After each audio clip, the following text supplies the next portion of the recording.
Some stories are not just tales of success. They are blueprints for the human spirit's boundless potential. Today we delve into the extraordinary life of Oprah Winfrey, a woman who rose from crushing poverty in rural Mississippi to become one of the most influential figures of our time.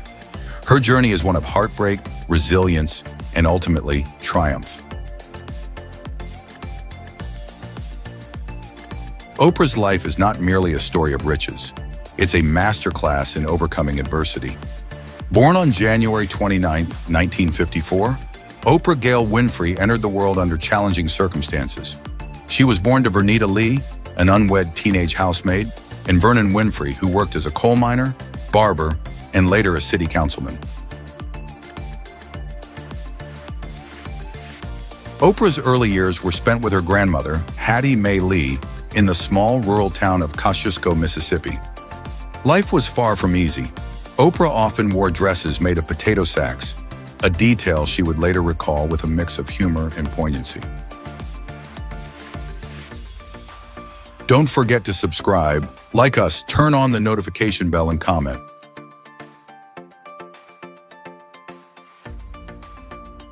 From an early age, it was clear that Oprah was no ordinary child. Her grandmother taught her to read by the age of 3, and she quickly developed a love for words and storytelling. At church, her ability to recite Bible verses with confidence and emotion earned her the nickname, the Preacher.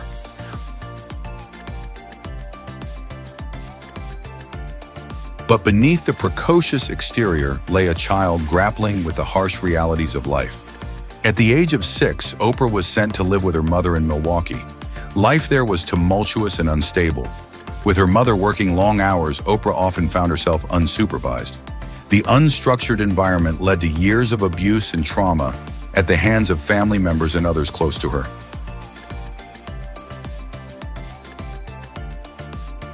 By the age of 13, she was overwhelmed by the weight of her circumstances and ran away from home.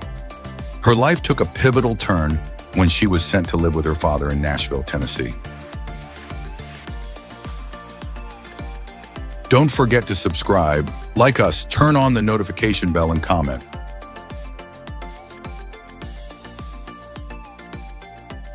Vernon Winfrey, though strict, provided Oprah with the stability and discipline she desperately needed.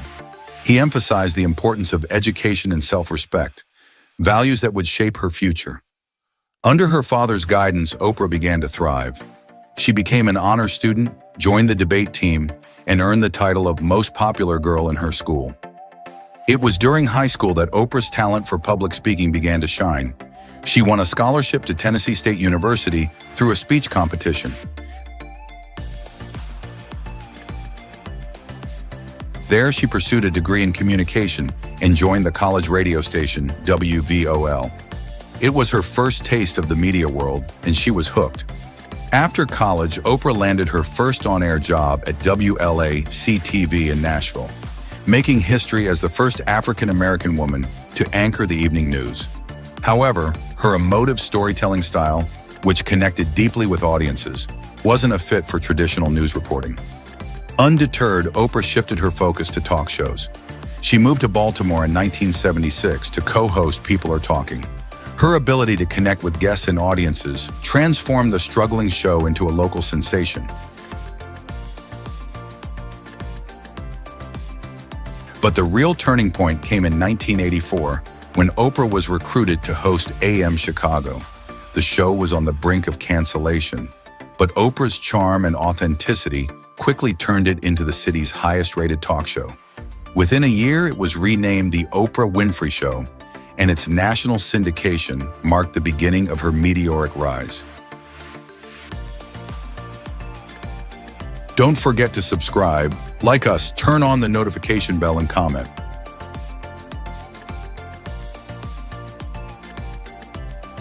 Oprah's show was groundbreaking.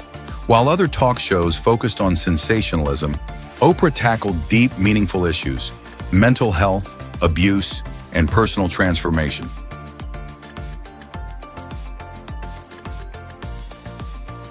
She created a safe space where people felt heard and understood. This unique approach resonated with millions, propelling her to national fame. By the late 1980s, Oprah became a household name, and her show was broadcast in over 100 countries. Always looking ahead, Oprah made a bold move in 1988 by founding Harpo Productions, giving her complete creative control over her content.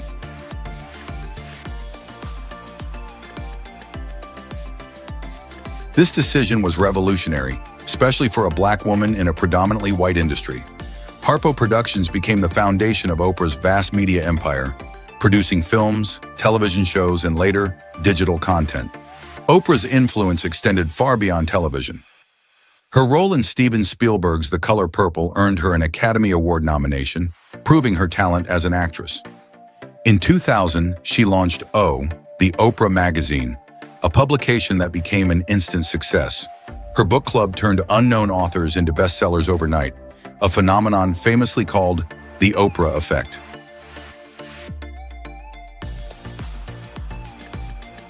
Despite her immense wealth and influence, Oprah never forgot where she came from. In 1998, she established the Oprah Winfrey Leadership Academy for Girls in South Africa, a $40 million investment in education. Through her angel network, she raised millions for charity, helping underprivileged communities around the globe. Don't forget to subscribe, like us, turn on the notification bell, and comment. In 2011, Oprah launched her television network, OWN, marking another milestone in her illustrious career. Though it faced initial challenges, the network eventually found its footing, becoming a platform for stories of empowerment and personal growth.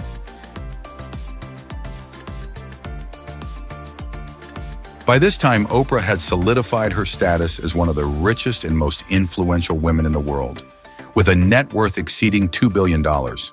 More than her wealth, it is Oprah's spirit that inspires millions. She once said, "Turn your wounds into wisdom." Her journey from a poor girl in Mississippi to a global icon shows that with resilience, hard work, and unwavering belief in oneself, anything is possible.